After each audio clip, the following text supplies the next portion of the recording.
Hey guys, it's Meyer Thoughts. I just have a couple of things to say before I really get this video underway.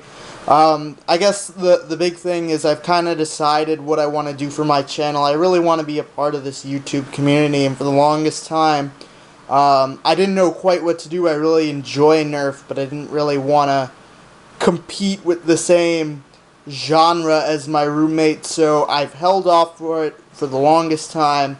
But eventually, I decided that I can kind of pick up the niche that is NIC primaries, which he doesn't really deal with. So I have a bunch of different ones. I really enjoy the NIC in general and their rule sets and game types as opposed to like stock wars. And I really prefer it. I also know a lot more about it, so that's what the main focus, at least for now, that my channel will be. That's really it, except for a couple of little mini things throughout the video. To start, this is my my Quadshot. And anyone who's been to the Southeast Wars has seen this Quadshot before. It has gone through several different itinerations. It's had some of its internal parts replaced, some of its external parts. The slide's been replaced at least once. The turret has been replaced. The rest where the spring attaches or the catch spring inside the blaster has broken off and has since been replaced with a bolt. But despite all of that, it is still one of the best performing quad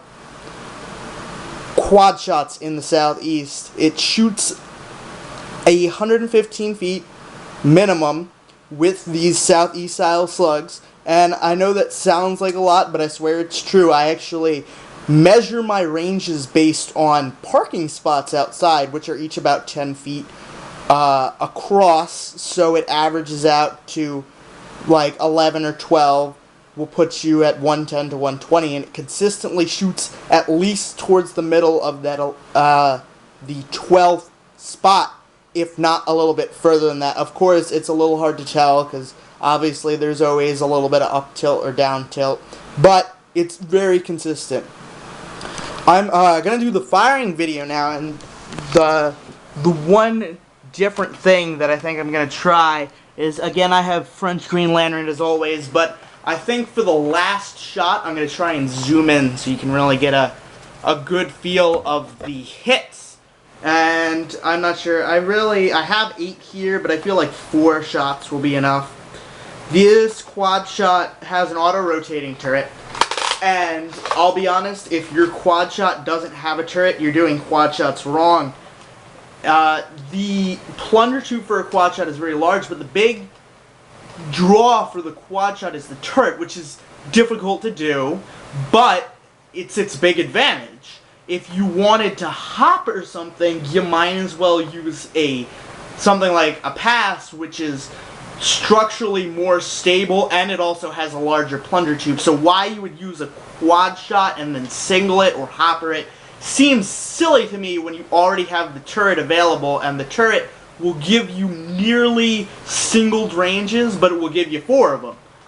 It also allows you to have this very unique ability within Nerf Wars where you can reload while still being ready to fire at a moment's notice, which most blasters can't do. If you open up the end cap for a hopper, you can't fire until it's closed. If you open up a breach, and of course if you have a single barrel, you only get 1 shot, so obviously you can't reload that. You can sort of reload speed loaders, I guess, but that's about it. But the turret, you have your 1 shot ready to go, and then you also can load through the rear loading hole, so I can load 2 of them at a time.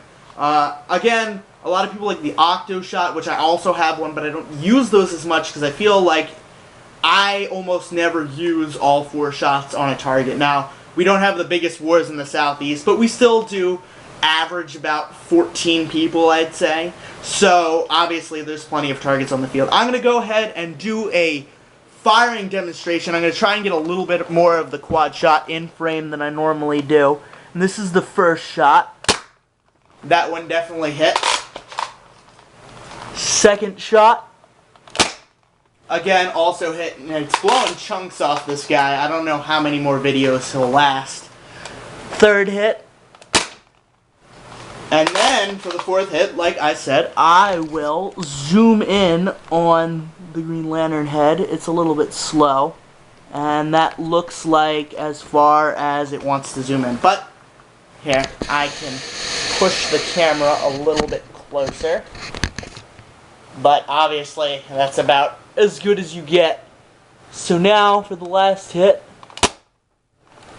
And that one hit him dead in the forehead. If you wish, we can go see what new damages the Green Lantern head has sustained. It looks like I hit him in almost the exact same spot as that big blast, which has just enlarged the hole. I think I hit him once kind of right there in the temple, and then other than that, I think the last two hits hit A right in the mask, and then B right at the brim of the hat. But they all did connect. It's a very accurate blaster. If you have any ideas or requests of blasters you'd like to see me make tutorials on, maybe you've seen firing demonstrations of what I've done, or maybe you have an interest in an NIC blaster that you haven't necessarily seen, but that doesn't mean that I can't make a tutorial on one. If you wish, please leave me a comment. I will do my best to attempt to consider all of your comments. Thanks for watching.